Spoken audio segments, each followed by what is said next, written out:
Alô, bom dia, você está no canal Professor Belém nesta segunda-feira, dia 14 de março de 2022. Sejam todos bem-vindos. Meus amigos, eu estou aqui na página da Poverty Center da Universidade de Columbia, no Centro de Pobreza e Política Social, que publicou um artigo em 17 de fevereiro intitulado "Mais de 3,7 milhões de crianças americanas, crianças dos Estados Unidos, estão na pobreza em janeiro de 2022, sem crédito fiscal mensal." Diz o artigo, diz o estudo, melhor dizendo, a taxa mensal de pobreza infantil aumentou de 12,1% em dezembro de 2021 para 17% em janeiro de 2022, a taxa mais alta desde o final de 2020. O aumento de 4,9 pontos percentuais na pobreza representa mais de 3,7 milhões de crianças na pobreza devido ao vencimento, ou cancelamento, melhor dizendo, dos pagamentos mensais do crédito fiscal infantil.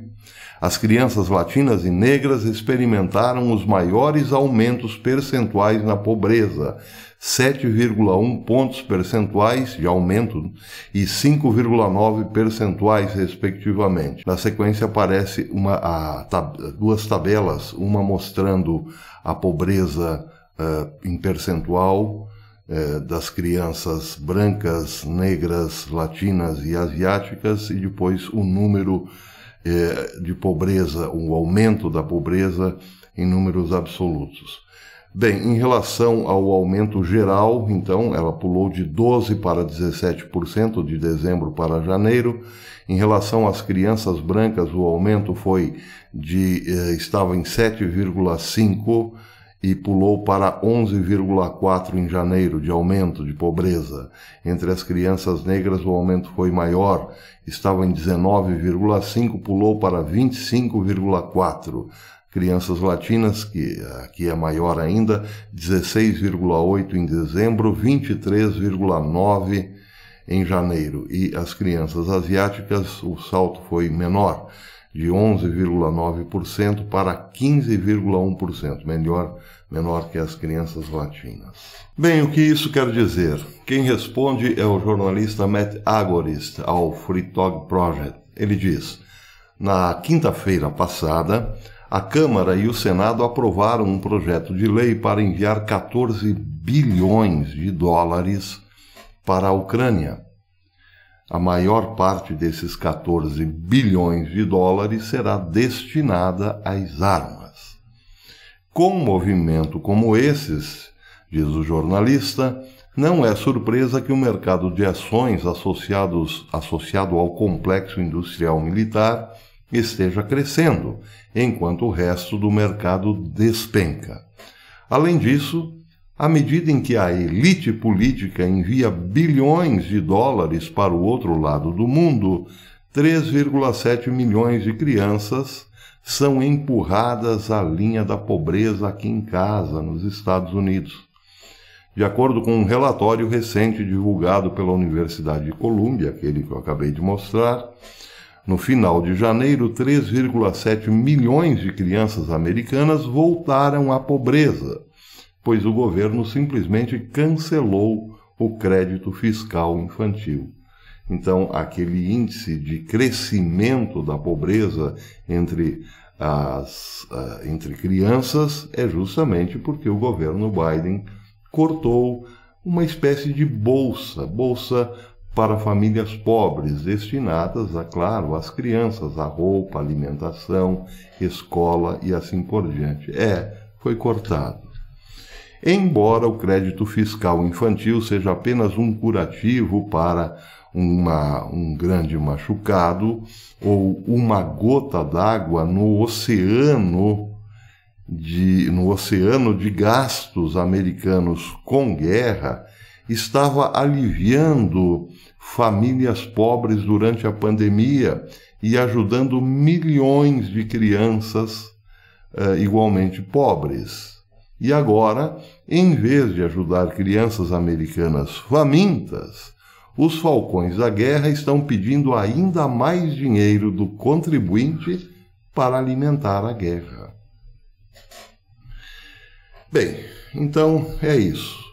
O Ocidente fabricou um arqui-inimigo, um inimigo mundial, Vladimir Putin. Nem precisava disso. Putin deu mostras suficientes de que é, sim, um ditador sanguinário. Mas esta fabricação, esta empulhação da mídia ocidental é para esconder gente tão sanguinária quanto Vladimir Putin. Não é por estar na minha presença, mas eu acertei em todos os prognósticos que eu fiz aqui em relação a esta guerra. Esta guerra não é, eu já disse várias vezes aqui, uma guerra de mocinho contra bandido. Não, é uma guerra de bandido contra bandido.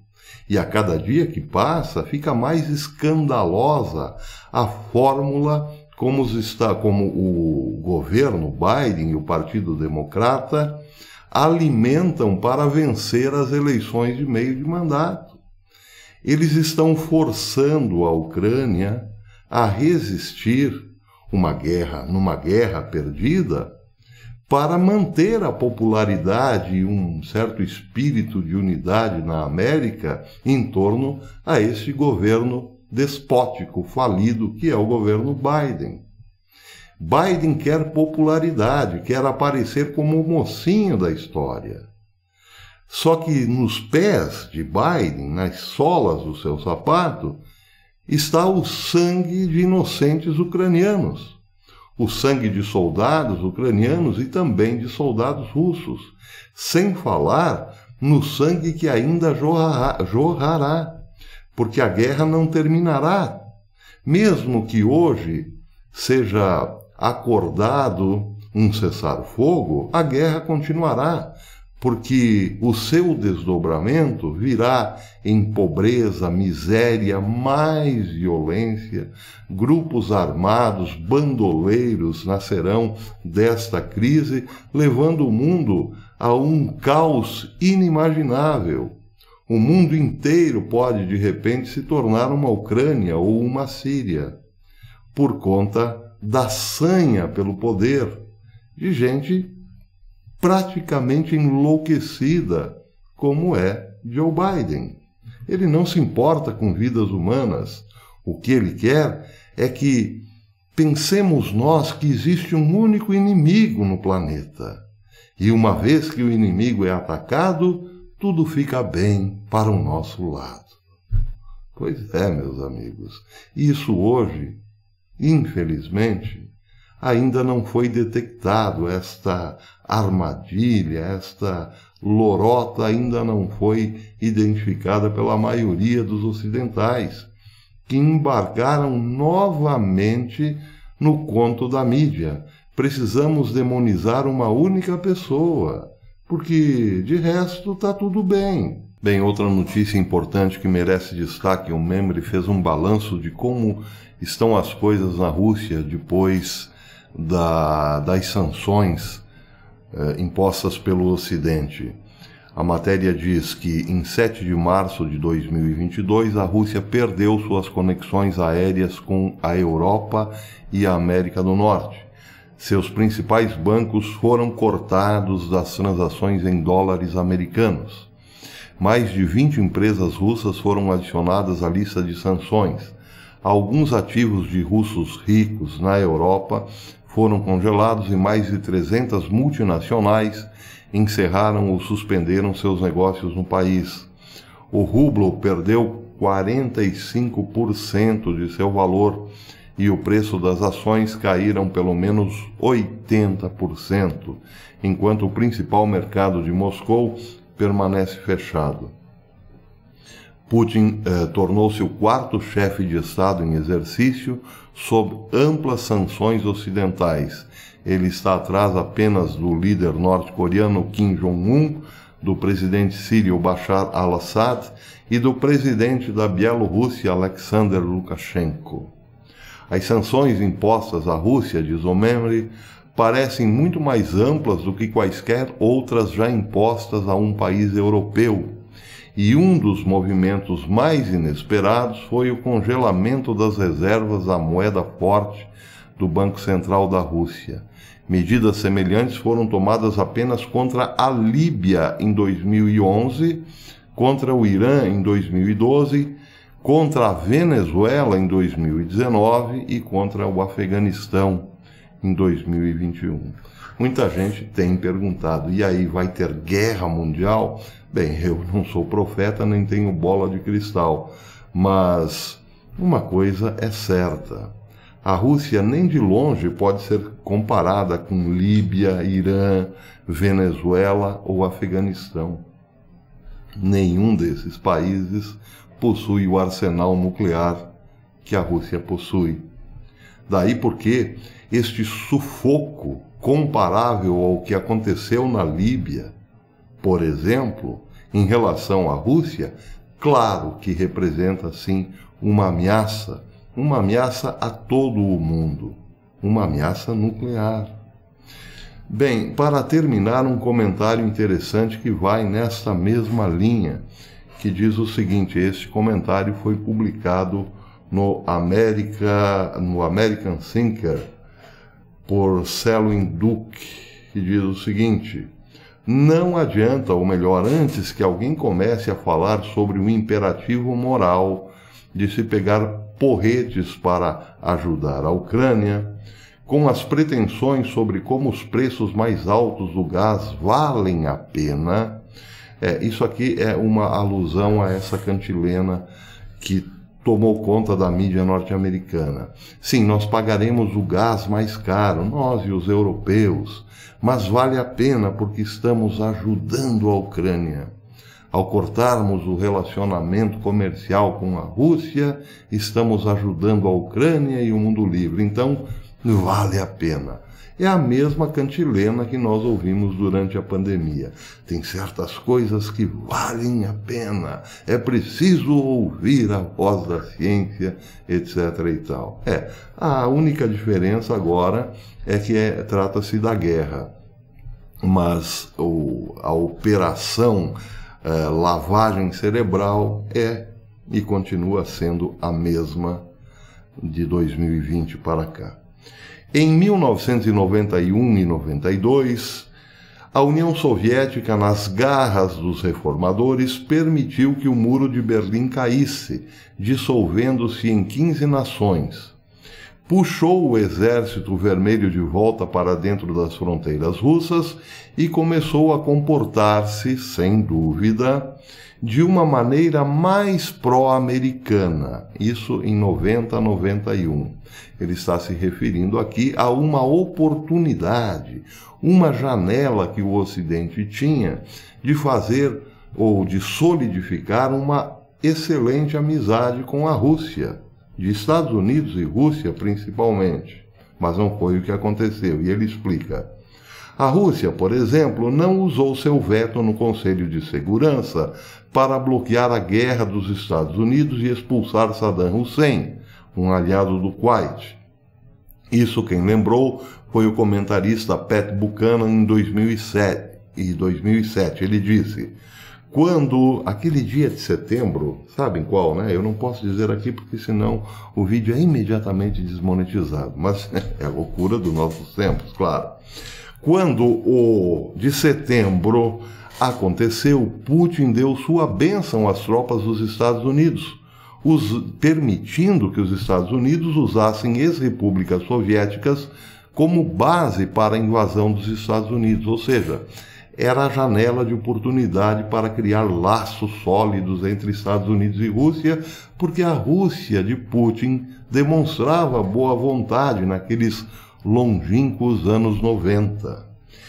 Diz ele, em outras palavras, tivemos uma oportunidade talvez única na vida de reiniciar nosso relacionamento com a Rússia. Poderíamos, provavelmente, até ter transformado o urso em um aliado, um valioso aliado no que agora é considerado novamente uma guerra fria, contra o nosso verdadeiro inimigo, diz ele, que é a China. Os Estados Unidos, com certeza, e a Rússia têm muito mais em comum do que Estados Unidos e China, porque Estados Unidos e Rússia compartilham tanto a herança europeia quanto, essencialmente, a mesma religião fundamental. Mas, diz ele, nossas pseudo-elites globalistas não aproveitaram essa oportunidade. O que eles fizeram, em vez disso, foi pegar a OTAN, que havia perdido sua razão de ser depois do fim da União Soviética, e expandi-la para as próprias fronteiras da Rússia. De fato, termina ele dizendo, apesar do então secretário de Estado dos Estados Unidos, James Baker, ter assegurado ao líder soviético Mikhail Gorbachev em 1990 que a OTAN jamais não se estenderia uma polegada sequer para o leste, existe agora nas fronteiras da Rússia 4 membros da OTAN: Polônia, Letônia, Lituânia e Estônia. Então, resumindo, os Estados Unidos ou o Ocidente desperdiçaram uma janela de criar uma verdadeira paz, integrar a Rússia ao Ocidente, porque Vladimir Putin, naquele entonces, nos anos 90, demonstrava essa boa vontade. Não obstante, preferiram fortalecer a China, mandar todas as empresas ocidentais para que a China formasse o maior império comunista capitalista sobre a Terra. E, ao mesmo tempo, provocaram a Rússia avançando com as tropas da OTAN até chegar ali na sua fronteira. E agora queriam mais, queriam entrar definitivamente na Ucrânia, ou seja, dentro da própria Rússia, convenhamos.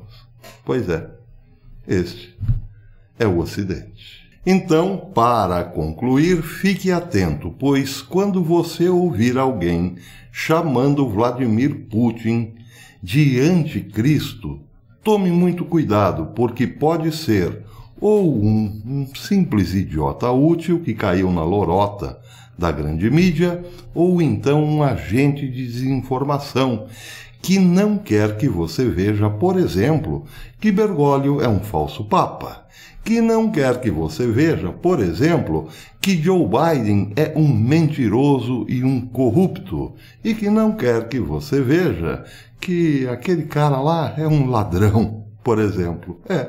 Quando temos um único inimigo, esse único inimigo pode esconder todos os outros que estão atrás dele, não é mesmo? Pois é. Por enquanto é isso. Até amanhã, se Deus quiser.